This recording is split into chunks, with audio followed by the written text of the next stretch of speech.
Weirdness with the camera. The last one, I lost the last video, but that's okay. It was just me ranting about my life. Um, because I ran out of space because it's recording directly onto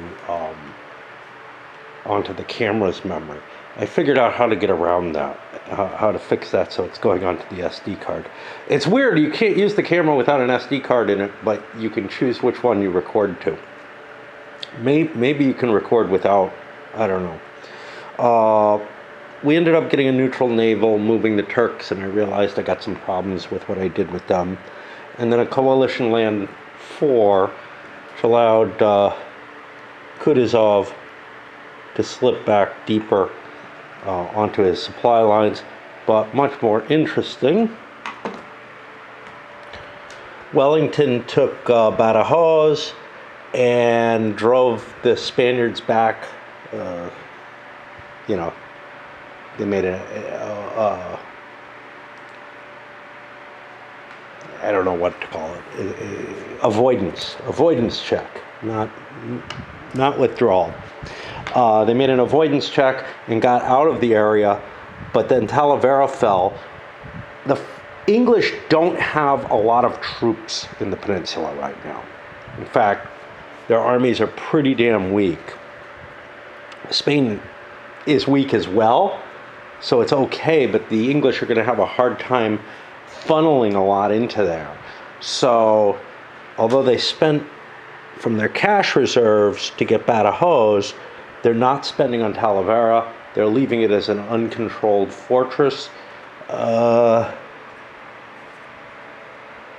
This isn't really that important. It's part of this new Castile area. We're not going to take that away. But Badajoz, we're going to be able to take a couple bucks away from the Spaniards for that. I think of manpower, too. I don't know. I don't recall the economics thing handling manpower, but it handles it like if you conquer provinces like Flanders, that you just get that manpower. So it's kind of fucked up. I think it's just cash that you get and that you take away. Anyway, we're pausing here because I'm almost out of tea. I'm out of pipe. Didn't do a lot, but read a little bit now with dust, which is good. It means I'm returning back to my earlier incapacities rather than whatever kind of hiding I was doing.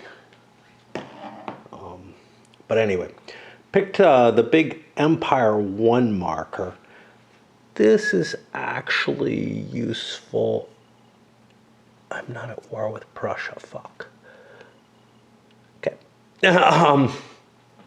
The Spaniards fell back to Madrid. That's all that has to fall for Spain to have to surrender. So, I don't know. Maybe I'm better off negotiating a peace at this point. Then again, Britain may want Spain to surrender. They can probably get it over the winter. Turn, who knows? And you don't have to check for attrition unless you overmarch. In addition, I guess the only real thing that happened, put a general over here, is we took Nantes and Lorient back. Given the time of day that it is, I think I may be heading up to the park for a little bit. Just see if I can catch the sunset. Went up there. It's like every night. I miss my Phoenix sunsets, to be honest. First of all, I was out on the, I had them available right out my window, out on the porch, whatever. Which may be what made them so cool, is that I'd see a pretty one and I'd go out and sit, But I gotta say, I've seen a few of them recently, and it feels like, at least right now, they're all exactly the same, just sort of an orangish glow, as opposed to all the pretty pinks and purples and stuff that would show up in Phoenix. It's been pretty cloudless here, but I think it was pretty cloudless in Phoenix too. I remember always I remember always noting, wow, they really got it right with painted skies. They look like some kind of watercolor or something. Anyway, I pulled a Coalition 2, and I don't think the Coalition has much to do. I moved a couple of more Russians. I could move out of Odessa, but that, I don't know. I might as well. 1, 2, 3, 4, 5, 6. What the hell?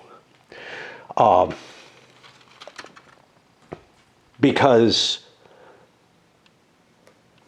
what I have down here isn't enough to stop the Turks, you know? So it's like, yeah, what's the point? It's kind of the whole thing is like, you need a reasonable, so a couple of steps isn't going to stop, a 6-step force, which the Turks can put forward pretty easily. A 6-step force isn't going to stop an army. It's like there's these huge gradations that just come out that, like, yeah, you're just not going to beat something of that size. Now, a couple of steps to 6 steps, yeah, there's an in-between. You can have 4-step stacks with a 2-star leader. But there's nothing between the 6-star and the fucking 16-star army. Okay, yeah, there's army leaders who have less steps, but you still have to commit your army counter to that, and it makes it, you can't allocate your forces in quite the same sort of with the same sort of liberal fashion that you could with in most other games. I would say almost every other game. It's just, you've got this huge gradation between army and everything less than army.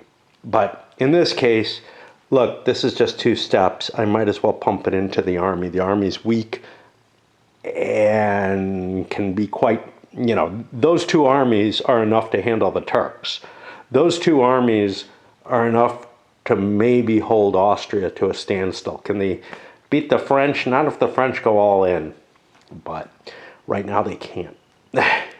Just got the neutral land chit, and I think that's actually the biggest movement that I had in the game so far with gotta move those Austrians out of Dresden as well, if that's what they are. Oh no, those are Prussians, or Prussian allied. Yeah, let's I don't know what to do with them. Okay. Yeah, let's leave them in Wittenberg, I guess. I don't know. Anyway, for the most part, yeah, Austria doesn't have a hell of a lot to do. They're not allowed in war with France for, until whenever, 1811, late in 1811. But Prussia has to pull their troops back. They could actually buy that. Why not? Oops. But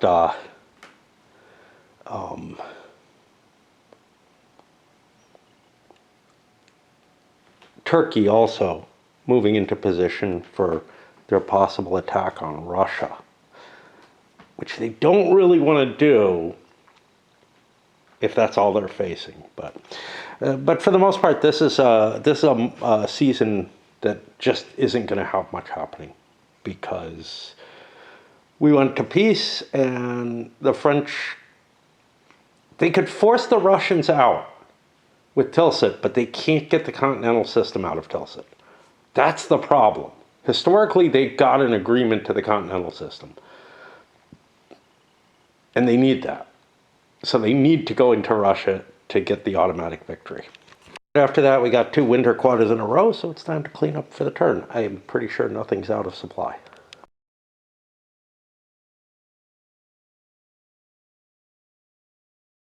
So England's offer to Spain is, give me the 2-year peace that I would get if I get an automatic surrender. We can set the time wherever we like. Give me Portugal and give me Gibraltar back. And that's that. You know, is Spain willing to accept this? They will lose that, as well as potentially other things. The mandatory peace might not be 2 years. I feel like anything much over that, anything over what I could gain from a victory seems unreasonable. I'm going to give them a 50-50 odds they go along with it. All right, so Spain is going to give in. What all this does is really it saves them maybe like a monetary cost or something like that. It saves them whatever little army they have left. But otherwise, this is pretty much the conditions that they'd have to give in to. Could they hold out? Yeah, maybe they could hold out through the winter. But then what? You know? Their additional forces, they're really not able to face Wellington. Let them out. As we enter the winter reinforcement phase, I'm going to be a little careful here. So Russia is not, and Austria for that matter, are not going to be spending their money on the one thing they can kind of spend their money on throughout the turn, which is reinforcing, rebuilding fortresses. We've already built any that we were going to build. Prussia may have rebuilt ones that we wanted to rebuild, whatever. But, so that means to get the best out of this money, you got to check, do you have any toys you can build? And in Russia's case, they have depots left. Prussia does not have anything they can build. They can't build troops because those are combat unit limited. Just dumped the cup in without figuring out who's precluded. I think the coalition moved last. I'm not positive about that. It really doesn't make much difference, but that brought into mind. I think France wants to go to war with Prussia this turn, actually. Yeah, declaring war in winter feels weird, but there's really not much to distinguish winter from other turns, except it might be a short turn. It doesn't really hurt us to go to war with Prussia. Now, does Prussia want to join the coalition? No, for the same reasons they didn't last time. They don't want to be locked in.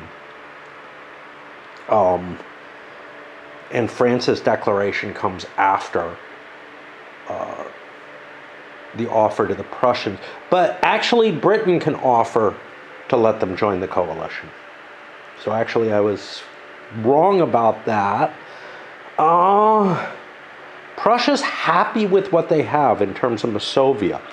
Russia can't stop Britain from allowing Prussia into the coalition. So yes, we are going to join the coalition when France declares war.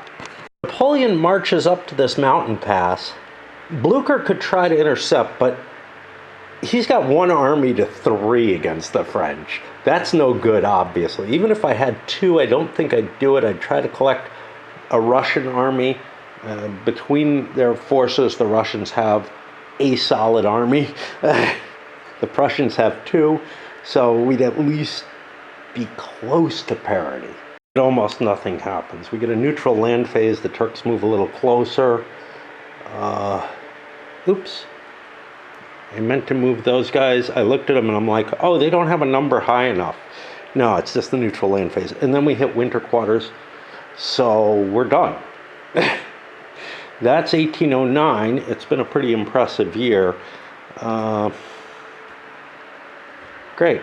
That means I get to load up this video before the week's done, which kind of impresses me. Although I didn't get a hell of a lot of play in, I loaded up a spring turn only video for this because the big deal here was the Prussians and French managed to knock the Austrians out of the war, pushing them into a surrender. They didn't have to, they could have fought on, but it doesn't look promising.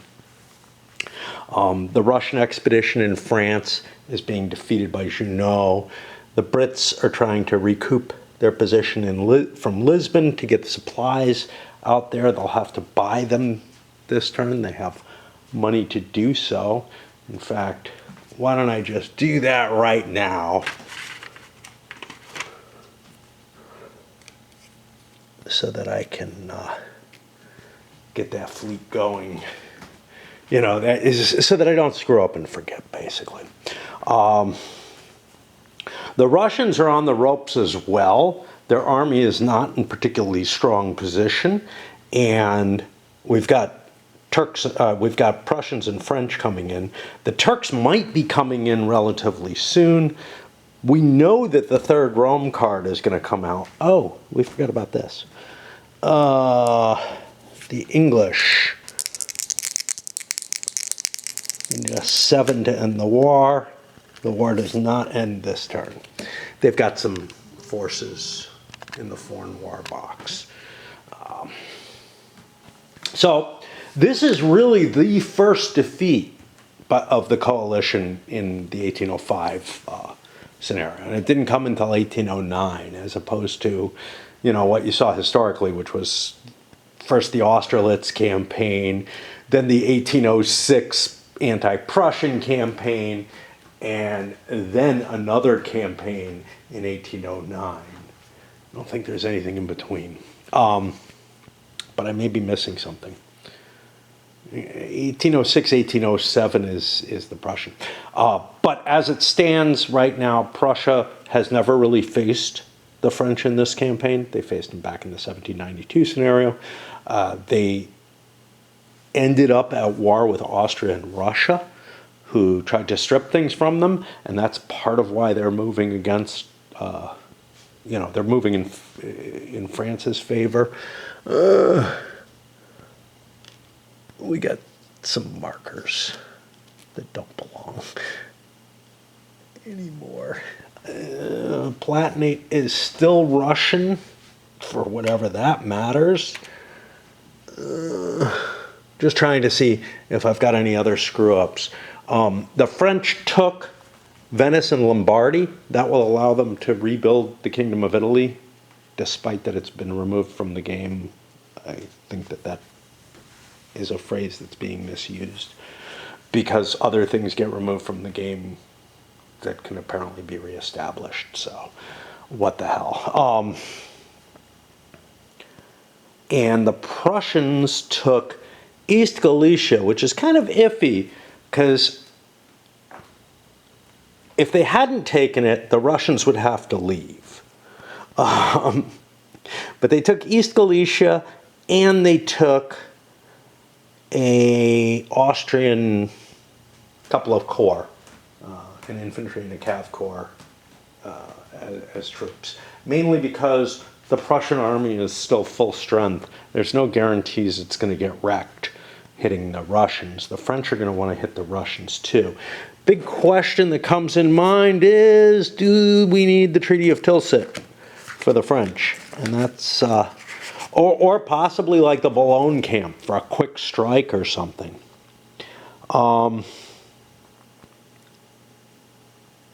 You know what this doesn't do? It doesn't do what the Treaty of Tilsit did.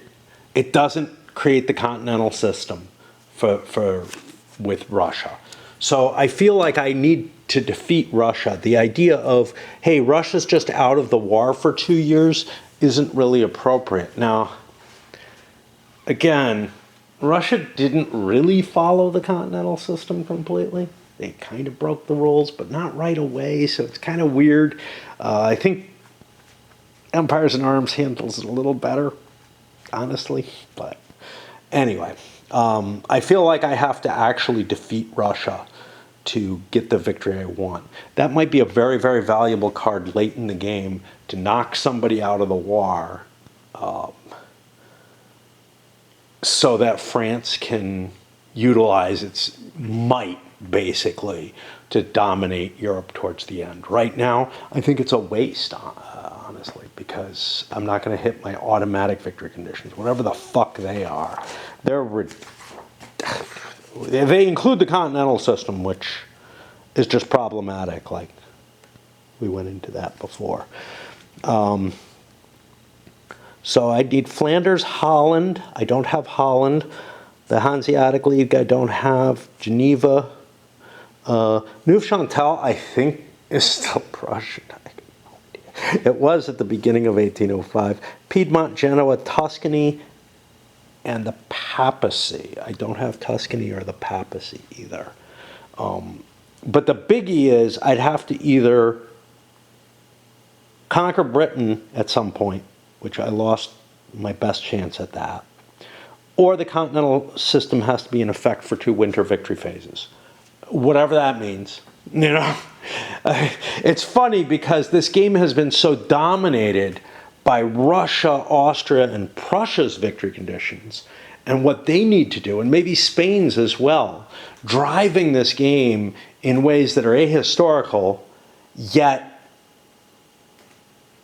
I can't tell whether or not France can win. And honestly, Britain's had an issue too. Must have more fleets on the map than any other major power, and has to control Antwerp, Gibraltar, Cairo, Lisbon, Hamburg, and Amsterdam. That's a lot. Turkey has created the Ottoman Empire and has to control, has to go to war with Russia. So Turkey is actually the dangerous nation right now because they have the Ottoman Empire. Once troops get into play, we might be able to smack the Russians around pretty hard. I don't know if this little Ottoman army is sufficient. It's sufficient to face what's up against it. But, you know, what might happen? Well, France might play the Treaty of Tilsit as an example. Let me just take a look at that thing. It reverts to neutral, and all armies outside her border are demoralized. The major power must remain neutral for at least the next 2. Yeah, so France would be... This is crazy. You can use the Treaty of Tilsit against people you're not at war with. So I could, for example, knock Turkey out of a near victory with it. Or, I mean, I was thinking by playing it on Turkey and knocking them out of the war, I could knock Russia out of the war, and therefore Turkey would have to leave. Yeah, just such weird shit going on. This game is not designed in ways that make sense to me. All right, anyway, that's plenty of babbling about, and I don't feel like playing right now. I'm starting the summer turn. I ran across something I did not know.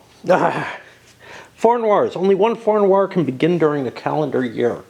That means that third Rome card, that's not going to get played. I don't know what to do about it in terms of keeping track of it. Because the India War. I was looking it up because I was curious about the die roll, because that ends on a 5.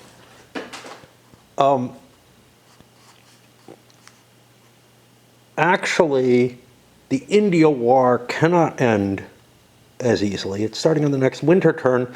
The player can end the war on a 1d6. It's not each turn. It's not 2 dice, and it's +1 per year. So the English are going to be stuck in India for a while. We had a previous foreign war. Let me go check. Turkey was in a war with Persia. Now, you know what I did? I might have rolled 2 dice. I might have rolled 1. Who knows? But end of foreign wars here doesn't say winter only like these other things do.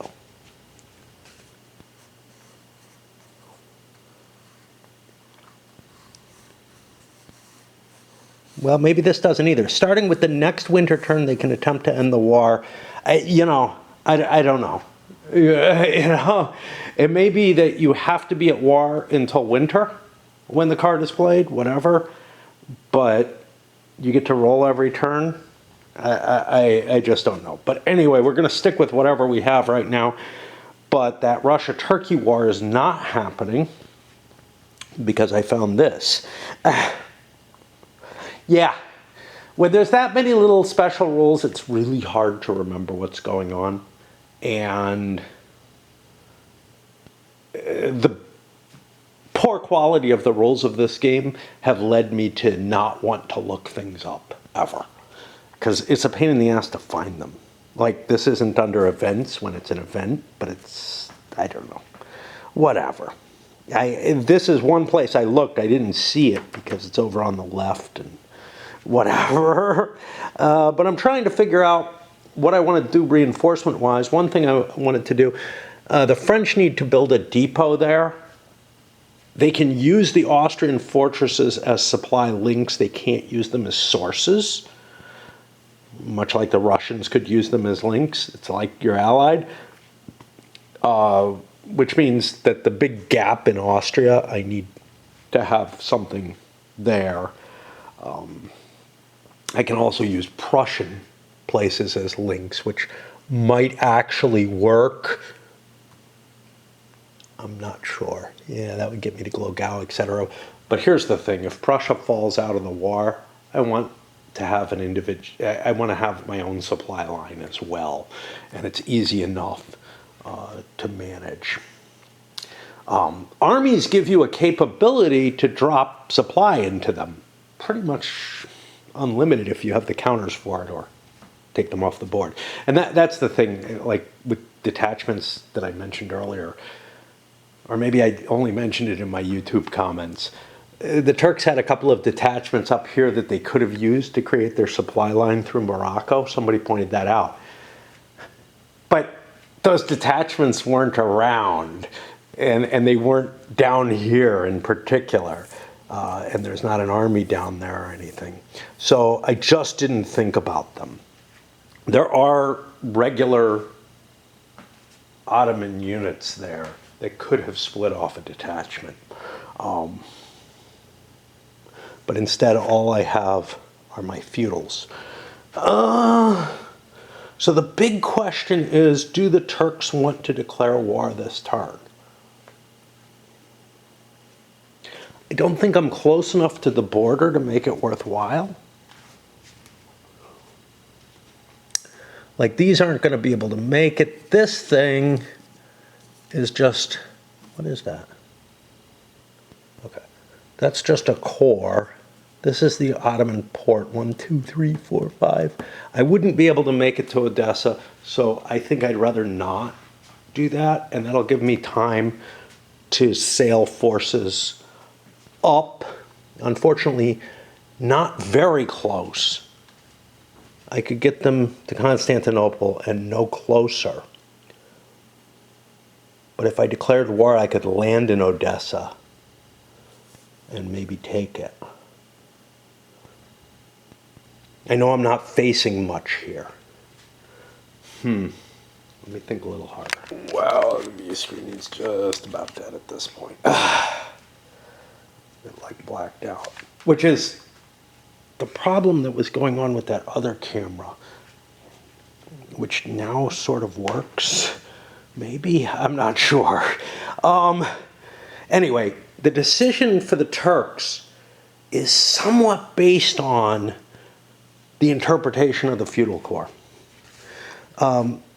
There are 3 conditions that give feudal core a chance to come in. If Turkey is attacked by another major power, all of the feudals can be used until peace occurs. If they declare war on a neutral minor, only the feudals from a province adjacent to the enemy territory can be raised.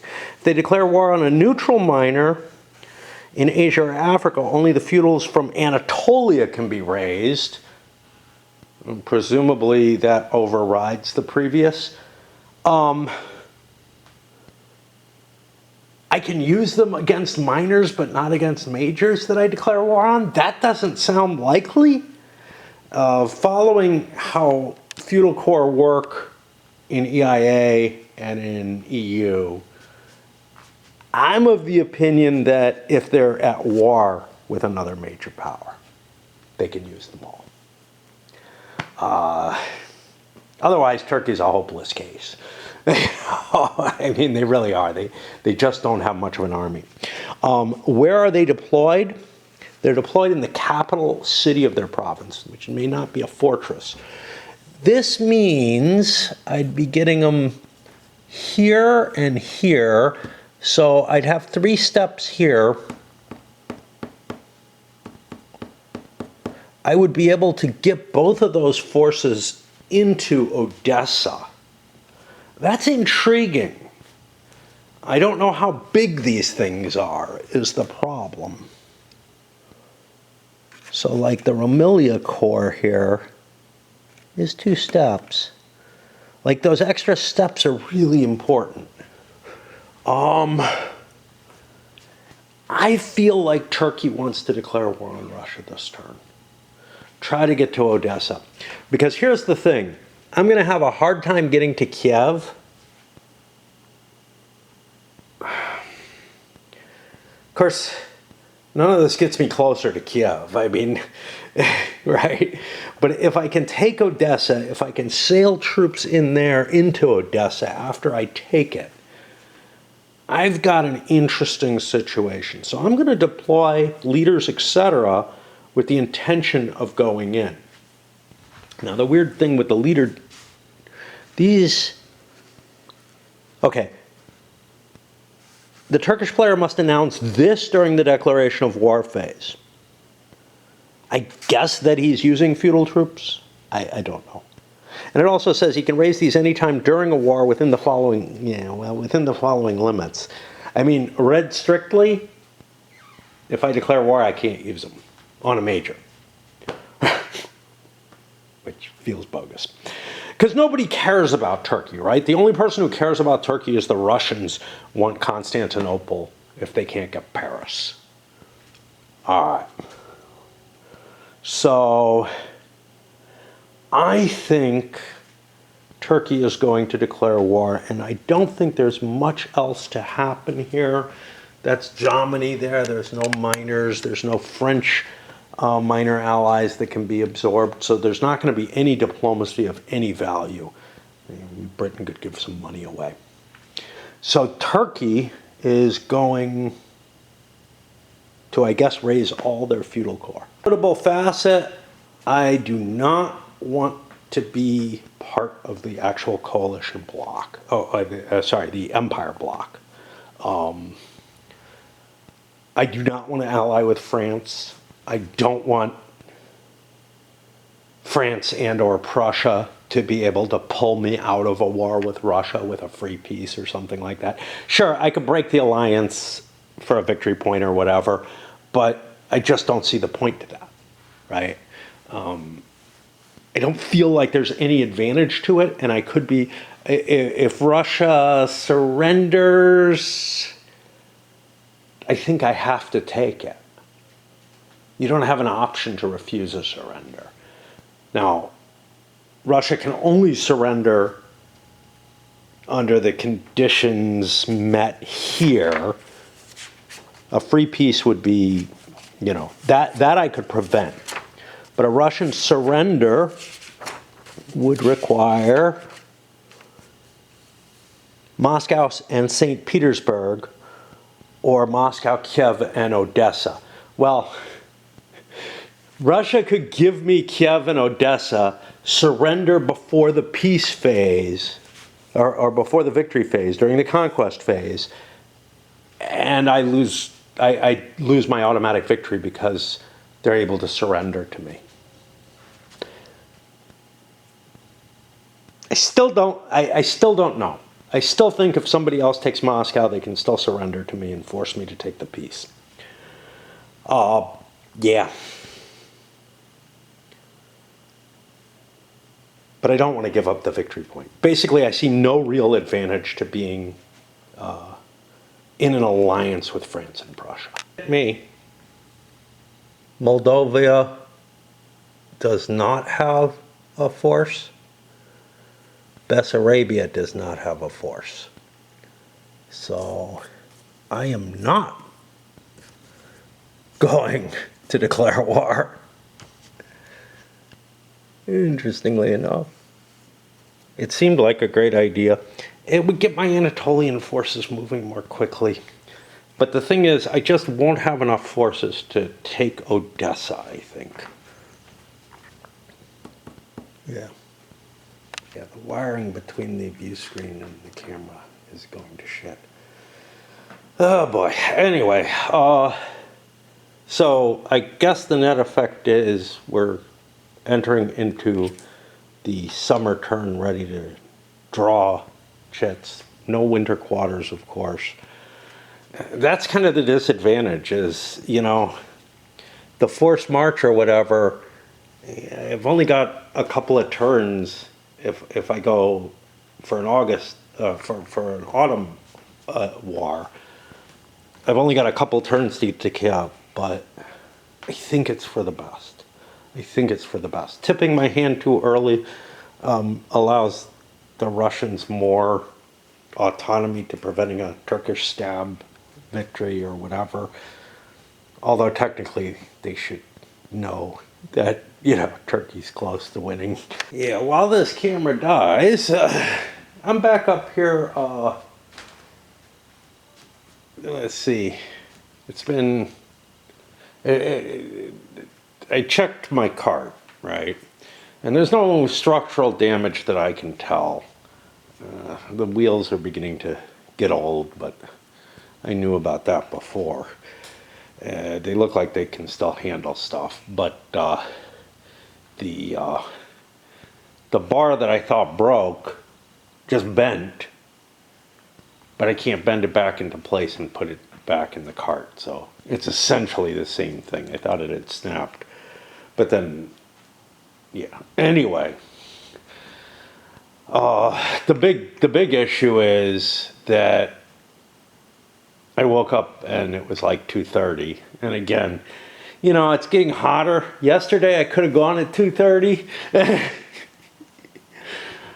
but I was like, I woke up too late, whatever. And today it's a lot iffier. I was a little bit more energized. Tomorrow it's going to be even hotter, but maybe I'll be up in the morning. Who knows? Anyhow, it's neither here nor there. I can use to lose some weight anyway. Still, because I put on a couple of pounds. But of more interest, still not about the game. With this camera dying, I ordered 2 more of them. One of them, pretty sure, is actually going to get to me. It was via eBay. The other one might be a defunct company. I don't know if I'll be able to get my money back. It's not a huge amount. This particular one came to like 45, I think, which isn't bad at all. And what's more is it's an overstock company that has more than one, so I can actually order a couple more if it does come through. I only ordered one because I don't trust the place at all. They have Happy Thanksgiving on their banner. Unfortunately, they only process payments through PayPal. They take credit cards, but they take them through PayPal without logging in or whatever. So I don't know if I'll get my money back if things throw up. It may be enough levels of indirection. But I also don't know if the company even exists. Either way, I think I've been charged. Maybe if nothing works, PayPal will just refund it because they're like, yeah, this doesn't really exist anymore. I don't know. But they're still set up to take payments. We shall see. Give them a couple of days and then dispute it. Because they should be sending me a shipping invoice within a few days, if I remember. Worst comes to worst, oh look, I wasted $50. That's terrible. Not a great risk, but right, to the game. Yeah, so Turkey's not going to war this turn. I guess I pull some chits. We're hoping it works. I no longer have a view screen. I got a couple of Empire, well, I got a couple of coalition land chits that couldn't happen because of this. And that's okay. I don't mind that at all. Initially, that really bugged me. But the thing that is bugging me now, see, I can get the view screen back by tilting it, is that it's just the wiring connecting the screen to the thing. And I've had another one that had this issue. The thing that's bugging me now is all the chits are black on white except for the coalition chits, which are red on white. Means the neutral chits don't have a different color, the winter quarters. I kind of wish there was a slight difference, like this was blue on white or something, just a little teeny difference that I could see something, but anyway, it's not. This is going to be a big one. It's an Empire Land 2, which means, of course, it's summer, so I can delay as long as I like. There's no chance of things running out. So unless I'm in a hurry to get somewhere, may actually be a very short one. All right, I don't know how I'm going to load this up, to be honest. So, because I need the touch screen to be able to access the camera. Anyway, I really hate this part of it. But everything's falling apart, so it's okay. So, the Prussians, I moved most of their forces. They ended up taking Riga and falling back towards the rest of their army. I've gathered their two armies so that they're a little stronger, well, so that they're the same strength, essentially, as the Russian dual army that's here. Now, the French have a dual army as well under Napoleon. That could attack Kutuzov, but he could maybe slip away. Withdrawal isn't all that hard to do, and also there's, you know, it wouldn't be an absolute wipeout of a battle, so I don't know if I want to do it or not. But then again, what else am I using the French army for except pressing the Russians? But maybe give them some time to fall back and move forward into my allied Prussian space.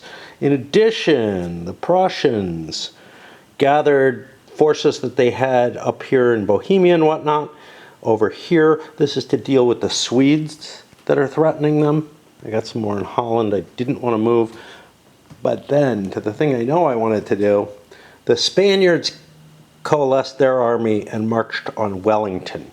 Now, by coalescing the army, I've got still a numerical inferiority, but I'm facing an out-of-supply force. This is probably the best chance I have of beating Wellington before he gets another supply wagon down there.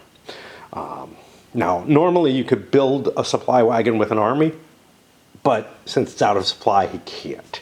So, like, you can reinforce more wagons in there, but instead I have to wait for the naval operations to get my second to get my supplies into Portugal. And that's about it. And I'm feeling hungry, but I gotta handle that battle. That will be a major battle. Hey, well, we got something magical happening. Somehow or another, my old camera is working way better than this one, and I was able to switch memory cards, and I'm hoping I'm recording on the memory card as opposed to something else, but all right. If not, and we'll end up missing a few years or something. Who knows? So, set up the cards, and we got a Viva la Emperor. The Spanish only got 2 cards. They got a Viva la Emperor, which is going to reduce their morale, improve their morale check. But we also took a surprise. Now, we're almost certain the English have a light cav, but you know what? If they don't, it's worth risking a piece of shit leader. And we get it. For the English, we chose not to do crests. We're pretty sure that Spaniards don't have artillery superiority when we have 2 armies. We took an unexpected ditch, which cancels a grand charge. We don't know how much cav they have. They probably don't have the 8 steps or whatever you need, but whatever. Because our other one was a screen, which allows us to cancel a cav pursuit at a loss of a cav. And again, we're risking a piece of shit leader, so who cares? And we don't get that screen. Now we go to the calculations and all that fun. There's a good chance the English win this battle, even though they're unsupplied. So camera-wise, things are still a little fucked up. I'm able to retrieve what I'm recording now. It puts it in a different place. I think it can't be on the memory card. It's got to be on the camera itself. Because, I don't know for sure. There's some stuff from Wellington's victory, but I'm pretty sure I had the other memory chip in when I recorded that. There might be some lost video on that chip too. Who knows? But this seems to record onto the camera itself. I don't know what's going on. It won't work without a memory card, but whatever. All right. Let me conduct the battle, and we're going to hope we can recover all of this or something. Okay, combat ended up in a tie. Now, the attacker is going to continue his attack. The defender is willing to cede the battlefield. There's 2 major things that happened. One, they had an interception, so it was +5 to +3. That'll go down to +4 to +3. Might have wanted to stay around for that. But much worse than that, and it was a 5 CL loss.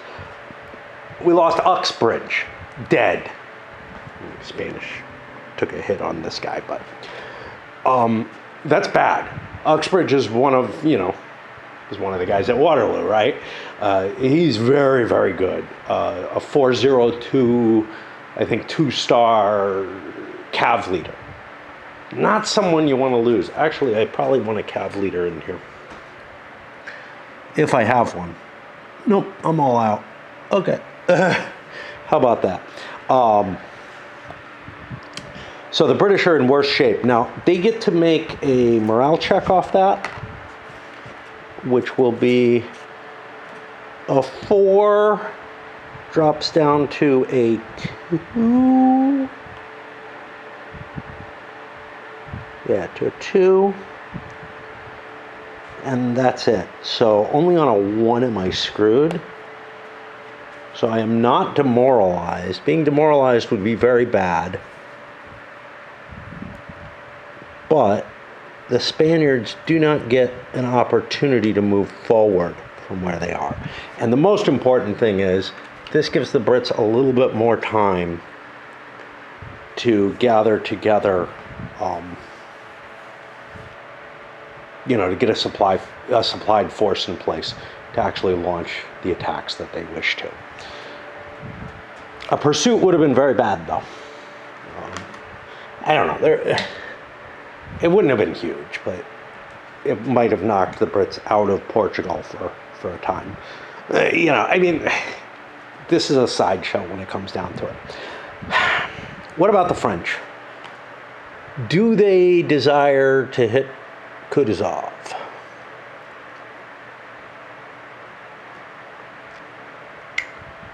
We are talking about, I think, the Grand Army and the Army of Germany, I'm guessing. Yeah. The 2 decent sized ones. I'm at full strength. 2, 4, 6, 8, 9, 10. Not quite. Not quite full strength. I have reinforcements coming with a lot of exciting toys. This is a hard call. I'm gonna have to think about this. Boy, I like this camera better than the one I was using. Not just because I have a clear view screen. It takes some getting used to because they're different in terms of how they operate. But there's just something I liked about this one better. might stick with this one. I bought a couple more of those, actually. So, Napoleon marched forward to hit Kutuzov. I looked through my cards because I thought I had something that allowed me to negate the march to the sound of guns, which would be very helpful. Kutuzov attempted to withdraw. I looked at the only thing I found was flank march, which is a -4 to combat avoidance check. Yeah, I might have played that, maybe not, I'm not sure. But, and this battle's happening here. But I didn't, and I'm not sure how much of an advantage it would have been, so screw it. I'm not going to go with that. But I do get to worry about marching to the sound of guns. This is the first time I think I've done this in any game of this. I need a 10 or more.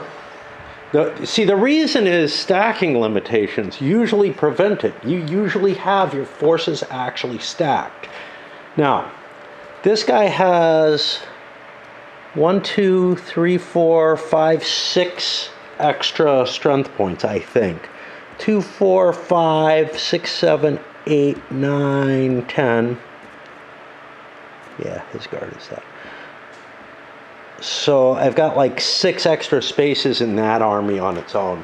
So yeah, I'm good at doing this. So let's go through. We'll find it here. Leader's combat value. Seriously? Okay. So that's a +1. Army leader's combat value. What's up? An army is in the battle hex. That gets me to +3. And none of the other things apply. So this might not be as good a battle as Napoleon thought it would be. That march fails. However, if the battle goes the second round, they get another shot to get in there.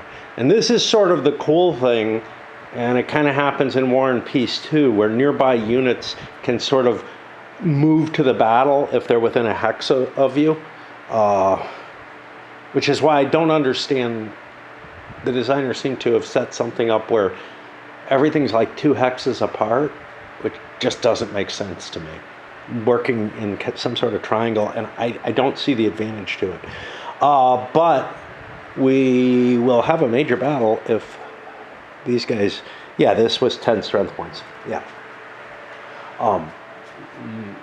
Plus another army, but it's over the 9 that's required, and I know between the 2 of them they're going to hit it. So yeah, time to reshuffle the deck and do another big battle. It does take a little longer for the view to come up for whatever reason. Not sure why. Okay, dealt out the cards. It was 5 to 4. Let's see what France didn't choose. A rear guard, pursuits lowered. Horse artillery would give me a +1 to the die roll. It's a decent card to be thrown away, right? Grand Battery would have given me a +1 to the die roll. What am I keeping? Yeah. First, as a skirmisher, is a -1 to the enemy die roll. I consider this incredibly effective, and since it's guaranteed for France, cool. And then a redoubt, a +1 to the die roll that can't be canceled. Some of those others can be canceled. I put a leader out, a +1. French have so many +1s. So we get the redoubt. What about the Russians? They got 2 things that cancel Grand Charge. Well, don't know, but it's a good card. But we took a flank attack. +3 to the die roll, canceled by refused flank. Some restrictions on it, but the commander has to roll. And he's got a +2 subordinate leader, so he's got a pretty good chance of pulling this off. He does not. Harsh. That would have been a nice bonus in there. And then year 2 soldiers, I have to roll. I decided not to put Bagration. I decided to put Saint Priest with a +1 in play for that. And he does come into play for that one. All right, calculation time. The eventual modifiers were +9 to +5. The French ended up getting a maximal result. The Russians definitely not, and they were demoralized as well. Big pursuit, another 5 there, so they lost like 12 steps to 4. The French took Krakow back. They're not supplying it though. They could have, and that might serve some valuable purposes. But I've got supply train here. If I absolutely need that, I can do it. Otherwise, Prussia can pay to reinstate the fortress. I don't feel like doing that for them. And yeah, now for the rest of the French army, I see no reason to utilize it. Maybe Jourdan down here. Sorry, Junot. Jourdan's dead. But I see no reason to move these guys forward until I see more of the turn go by. Junot takes Saumur and then begins a siege of Nantes, which is the supply source for the Russians, but there's no Russians left, basically. There's a detachment there defending it. This expedition is basically done. It's just a matter of how long does Junot have to piddle around there before he turns around and becomes additional reinforcements, maybe. Although I'm out of armies, so I can't even switch the name of the army to not have the army of Spain wandering around somewhere in Russia. That is going to be it for this chit and for this bit of recording. And we're going to swap. Yeah, we're going to go downstairs and piss around for a while and not eat. Feels like my grasp on reality is just slipping worse and worse in a lot of different ways. A bunch of chits. Again, it sounds like, it's 10 o'clock. It sounds like partying's happening up at the park again. I don't know what's going on. See, it's been happening multiple times this week. 10 they're allowed to be there. 11 they're not. I had a neutral naval. Turks moved the armies and the depot to Constantinople. Coalition Land 4, absolutely useless to me. Kutuzov, demoralized, he's better, safer than undemoralized, so I might as well delay. And Wellington was out of supply, but then we got the coalition naval, and I was able to supply Kutuzov. Don't really want to do anything with the Russian Navy. I could try to extract these guys, I guess. Yeah, that might be worth it. We had one real decent chit, which was the one in which the French attacked Kutuzov, etc. We had a neutral land chit, Turks moving forces about to prepare for their invasion of Russia, and the Austrians also redeployed their forces for whatever that matters, which is essentially nothing. I'm just looking to make sure. And then we got the Empire Land 1, which is my only chance to move detachments. I reinforced the Army of Italy and moved forces forward towards the Russian front. But nothing of great significance is happening up there. And now the next shit was a Coalition Land 3. The English drove the Spanish out of Portugal. Portugal will surrender next winter. Can't happen before that. Still holding off on the Russians. I think it's time for a break. Well, it's close to noon on Thursday, and yeah, I really haven't been playing. I haven't been doing anything. I've just been seeking out ways to kill time without, not reading, not anything. I thought I was ineffectual and unmotivated before. I just feel like I've given up completely. I drew a chit. getting a coalition land 1. This is the only time I can move a couple of things. So I've got to do a couple of Cossacks and stuff like that to move. But I moved 1 unit down and took Riga from St. Pete. Okay, great.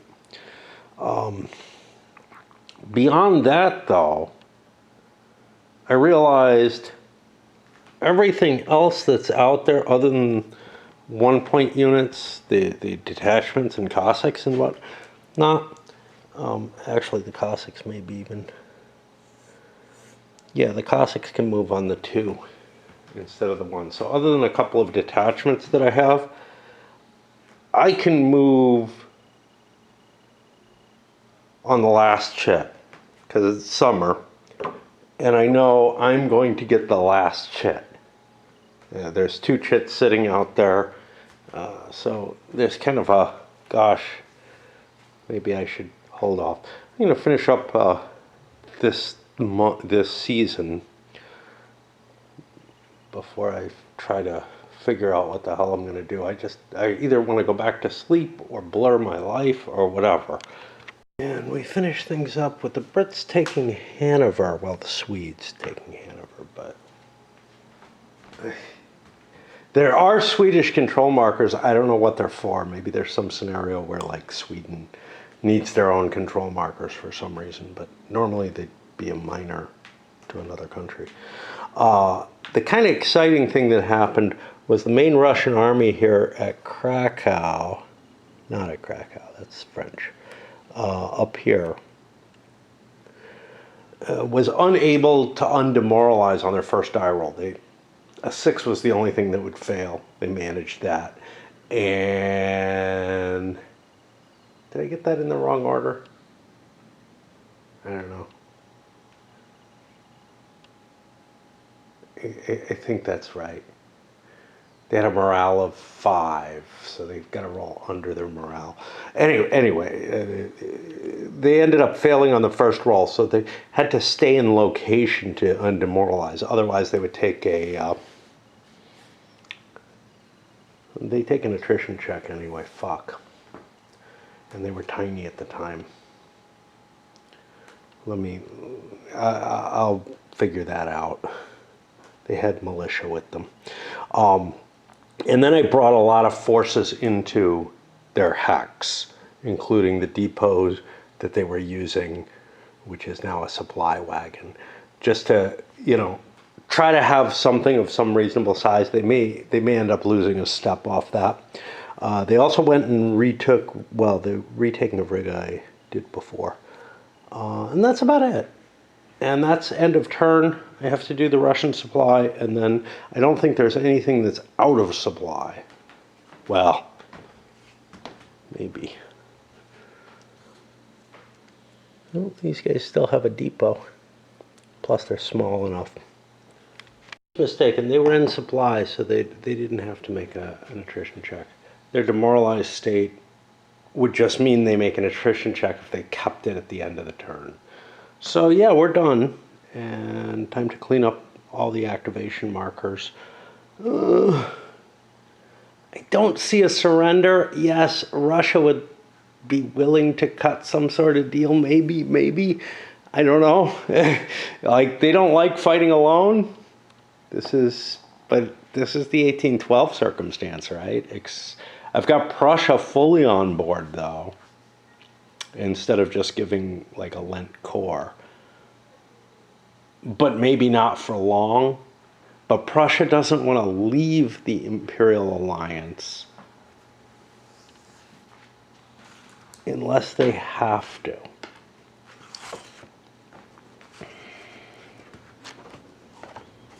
I think I had decided Neufchâtel was part of the Prussian peace. Did they have a peace agreement with France? No. No, I've never been to war with France. Yeah, so if Neufchâtel is Prussian at the beginning, and I think it is, in 1805. For some reason, it's been made in... This is the kind of stuff that can't happen really in the game easily. converting Neuchâtel from a French territory, which it was here, back to a minor. Like, it just wouldn't happen, is I guess the big thing. I think it might be physically possible to happen, but let's look at France's automatic victory. Flanders, Holland, Hansa, Geneva, Neuchâtel. So they're going to have a really hard time. France has to go back to war with Prussia to win the game.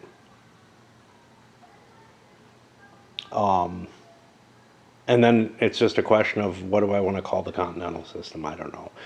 But Prussia has a defense against France by remaining in their bloc, and therefore fighting Russia makes some sense. The thing is, we want to beat Russia so we can take Masovia back. It's not absolutely vital. We could win the game by having Warsaw, Dresden, Hanover, which we just lost. No, that's a French territory, right? I don't know who has Hanover right now.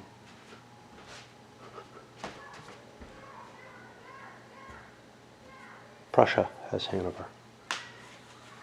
And they've kept it as a non-minor. I don't know. I thought Hanover had minors. Well, I know it can be a minor state. Yeah, it does. I haven't constituted it as a state. But yeah, so both Prussia and France need a war with France to happen.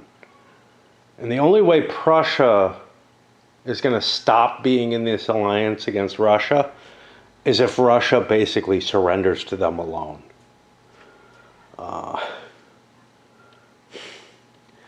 Which might not be that bad an idea. I don't know. Anyway, let me think about that for a moment and clean up, and maybe I'll change my mind. Uh-oh, I fucked up moments. Counter was covering the demoralized marker. Makes sense to do the forced march and try to undemoralize. That would have happened not on this chit, but on any of the earlier chit. Well, on the immediately preceding chit. But yeah, there's just no way for me to remember demoralized units that are under an activation marker. One thing, I still haven't made my mind up. One thing that's possible is a player like Turkey could say, I'm sick of playing this, or of Russia, like Russia could say, I'm sick of playing this game. I don't want to get beat up this much. When Turkey declares war, well, I'm just going to surrender to them and give them the things they want, and let them win.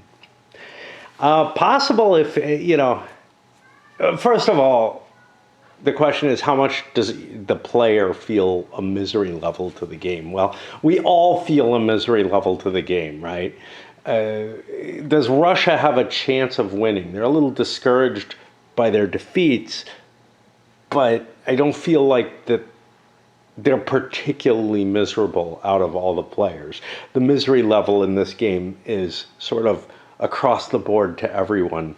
Right? It's just the playing of the game is miserable. It's not like one side is willing to say, screw it, this is no fun, and I've got no chance. I'm fine giving shit up to Turkey. I also feel like this is the kind of game where it's grounded enough that making a decision like that doesn't really make sense if it's giving stuff up. If it's, I don't feel like jumping in and preventing someone from winning. That's different. But giving up your own home territory, that feels extreme. Anyway, just looking into victory condition type things.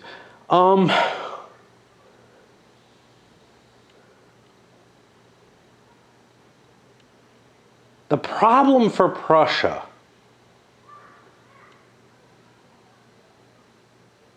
like, they don't particularly want to beat the living shit out of Russia. So I think Prussia and Russia are indeed going to come to an agreement. Russia is going to grant Prussia Masovia back.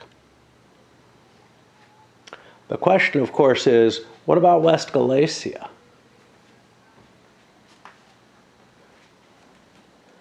We could provide a shield that the French can't penetrate. Prussia already has East Galicia. I believe West Galicia is. I don't know how to find this out. It'll be in the scenario setup. Don't think it exists here.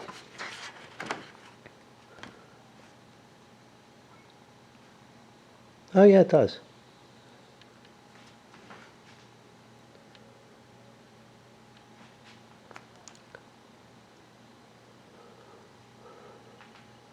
No, West Galicia is, what the fuck? It's Austrian?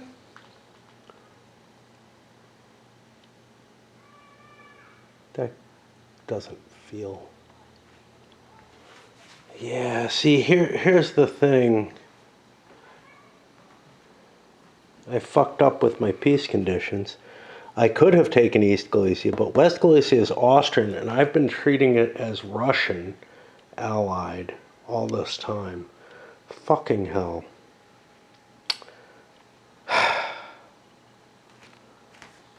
Why did I do that?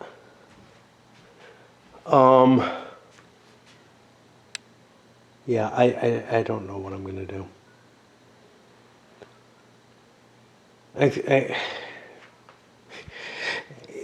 See, this whole mechanism for trying to decide who owns what is problematic in a lot of ways.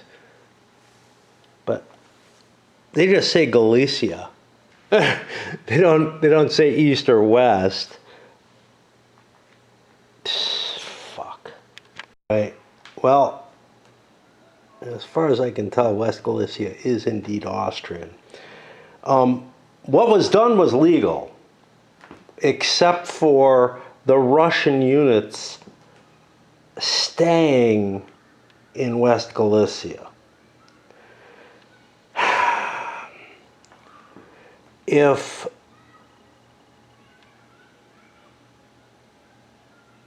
we would have to shift,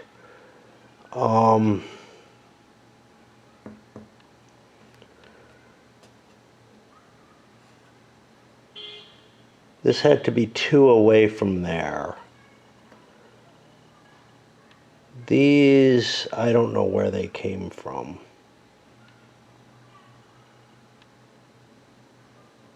Probably this way. 1, 2, 3, 4, 5, 6.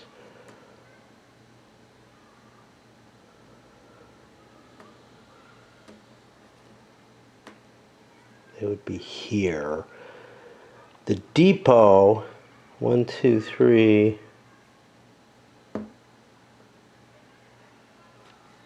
Instead, I would have the depots here and here. We're assuming this is possible, but this is less of a mess to me than anything else I could do. I was just under this consideration that West Galicia, and it was fine because Austria and Russia were allied, that West Galicia was held by Russia. And I find conflicting things online as to what's where, but Lublin very clearly was held by Austria. So provincial lines are kind of weird, right? They don't necessarily align with the actual pieces that are shown up. My final deciding factor was, this is what Empires and Arms uses, so fine. Okay, so Austria still controls that. Russia has this annoying little situation here, which Prussia kind of created by seizing East Galicia. Whatever. Which they could do perfectly legally. because they had Silesia and Posen that are adjacent to it. And that causes real problems for the Russians. I think Russia is going to cut a deal in conjunction with the Brits to do a free peace with Prussia, which they are willing to. Prussia is going to basically, or Russia is basically going to surrender Masovia back to Prussia. Why is this here? Oh, because it's Masovia. Sure. They're going to surrender Masovia back to Prussia, and that's really about it. Anything else kind of doesn't really make a lot of sense. And in doing so, Prussia will end up neutral, end up losing another victory point. Turkey's the one with the positive victory point. So Prussia's now at -2 victory points for having broken a second alliance. Who's going to trust them? But, you know, it's who's going to trust them because of the automatic victory conditions. The actual players understand exactly what's going on here. So Masovia goes away from Russia, and France could go to war with Prussia. What they're lacking because of the East Galicia takeover is any way to get to Russia.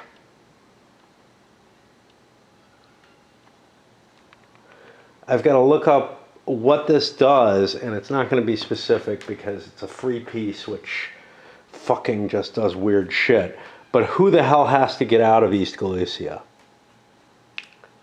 If not everyone. For an actual surrender, the Russians, I think, would get thrown out of East Galicia. But there are no rules for that. And I don't feel like you can negotiate teleportation of units. So essentially, the forces will remain as they are. And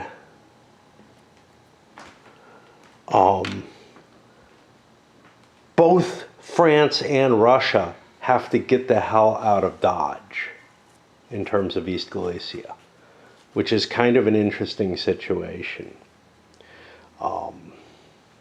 This makes a Turkish war on Russia much, much less viable. The French could actually operate through Turkey. But yeah, seizing East Galicia was definitely a dick move in a lot of ways by the Prussians, which actually has a lot of neat effects. I don't know what we're going to do. Oh, we give Kovno back. And yeah, the Prussians are going to have to pull out as well. Russia and Prussia are not, well, Russia's not in a position to start a war again. And although Prussia has some of what they need back, they don't have enough. So they don't particularly want to start a war with France. France may be willing to smack Prussia for this betrayal, though. And that's going to be the big question of the next turn. I have to say, in some ways, I kind of like the informal, free, negotiate your own peace, but realize what the baseline would be in a surrender if that were to happen. I feel like it allows. So there's two sides to this. It allows for a quick transfer of territory, which you're actually allowed to do. You're allowed a lot of leeway in this game for, just exchanging stuff. Too much, in my opinion, right? But on the other hand, I feel like games like EIA, Empires in Arms, are maybe too restrictive in terms of the only way that you can transfer any territory at all is through a formal peace. I'm not sure which is worse, okay? This allows a free situation in which Prussia could say, give Silesia back to Austria, just to take my bugaboo from Empires in Arms. Prussia could give Silesia to Austria and just say, there, you got it. Or they could do it within a free peace. But in Empires in Arms, you had to do a formal surrender. So you had to go through the mechanisms of a declaration of war, etc., which feels a lot better when you're giving away Silesia than it does when you're giving, maybe something like Masovia, which was conquered through the same kind of mechanism, really. It's just being kicked back and forth. So I don't know. Neither one can handle it right. And both of them allow for what I think is too easy a transfer of home territory. But, yeah, I don't know. I feel like, to some extent, Empires in Arms charging you for having a war and claiming it's sort of an ultimatum type situation is more sensible than just being able to freely, detach Silesia from Prussia. Right, looking to the autumn turn. I can't find anything in the rules that precludes France from declaring war on Prussia under these circumstances. And for France to win the game with an automatic victory, they kind of have to take Prussia out. Since I can't reach Russia through Austrian territory any longer, since Turkey is not going to attack Russia at this point, much as they would like to, I think what's going to happen this turn is that France is going to declare war on Prussia. The French armies are not in perfect shape. They're not as full up as they could be. But I feel like we have the opportunity to march down, handle the Prussian armies, maybe defeat Prussia, and then push into Russia. I feel as if we can get continental enforcement across enough of Europe, we should have an absolute victory. Although, well, it has to last for 2 years. That's the problem. Yeah. Now, what's kicking around? Russia holds Mainz, which isn't that big a deal. Other than that, I mean, obviously we have to hit Prussia and take things from them. And that is both possible and, yeah. I think that's our only move forward with the French, unless we could gather up a naval victory. Now, Spain is still in a position where they don't particularly want to join the French. I mean, they get a free out under certain conditions. But France isn't going to create those conditions. They're not going to march into Spain in this game, which is kind of fucked up because it's like supporting Spain in their war with Portugal and holding up the Spanish government are sort of the two things that France was trying to do. And there's nothing that kind of triggers that except the Dos de Mayo card, which I think is in the wrong hands at this point. It's in Turkish hands. The Turks don't particularly want to do anything to Spain and France's situation. Now, Spain isn't actually in a block with France. They don't need to be. So, yeah.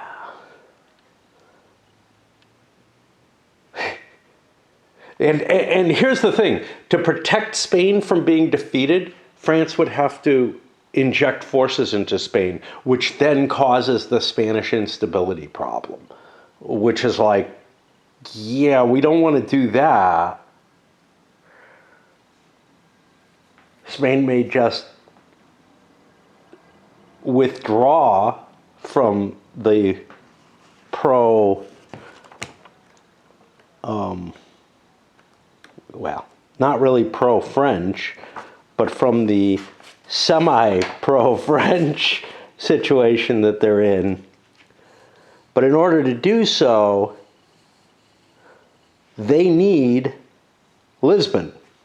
Like, that's their goal in the automatic victory type situation. Now, if they can be, here's the thing, they could be convinced that they can get victory points by hitting France, by actually invading France. But that doesn't trigger all the advantages of the War of Liberation and all that we want. We're also, almost halfway through the game, right? We go 1, 2, 3, 4. Right in about that halfway point.